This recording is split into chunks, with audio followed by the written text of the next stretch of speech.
All right, today we are checking out the Spurcycle raw Bell. Pretty excited about this, just for the gravel bike. You need one in Fish Creek Park and a lot of the pathways in town. So why would anyone spend this amount of money on a Bell? Let's find out. All right, so for a couple of reasons. Just looking at the box here, you can see it's made all metal, it's precision crafted, it's made in the USA. So to me, based on the fit and finish of the box, based on what I've read about it online, it's, they've partnered with Chris King on some of the colorways, and I think that's who they're trying to align themselves with. They're trying to make a high quality, elegantly sounding, long lasting bell. So there's the front of the box, and we will crack this guy open and see what is inside.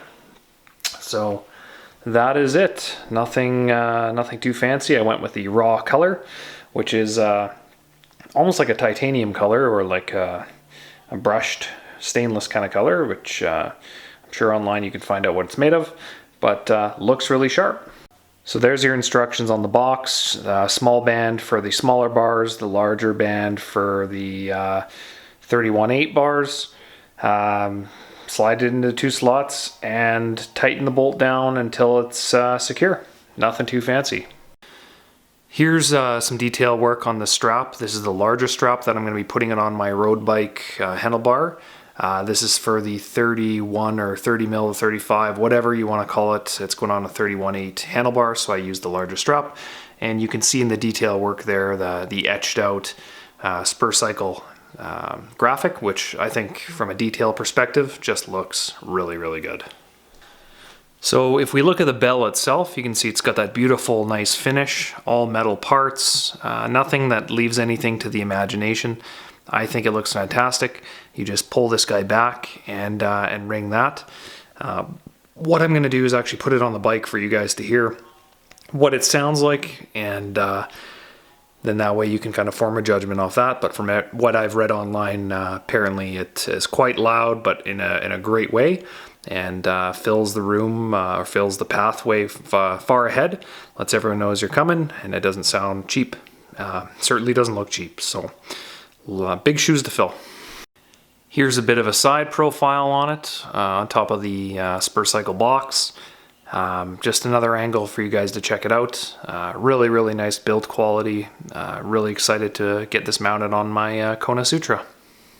So as you can see on the bottom here, the 2 straps just slide into each side of the, of the mechanism there on the rubber. So you can see it goes in the left and the right, and then just pops to the sides.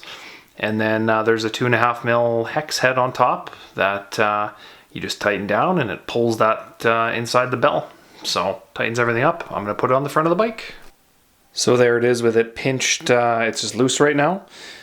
So both sides are on the strap is pinched in, and what we're going to do is just tighten on the top here, this little 2.5 mil, and have it pull in. And the other thing I want to mention is too, when you tighten it down, make sure that there's nothing touching the top of the bell, so that when you ring it, it's not dampened. So with the cables on front, I'm just going to move it to the inside a little bit, keep that little thumb switch up top so that it can resonate.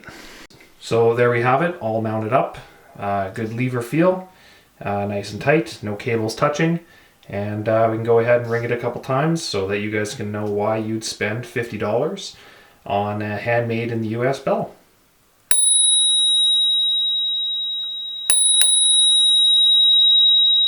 God, that sounds so good. It just keeps on ringing. It's like the perfect note. Awesome. All right, guys, on that note, no pun intended, catch you later.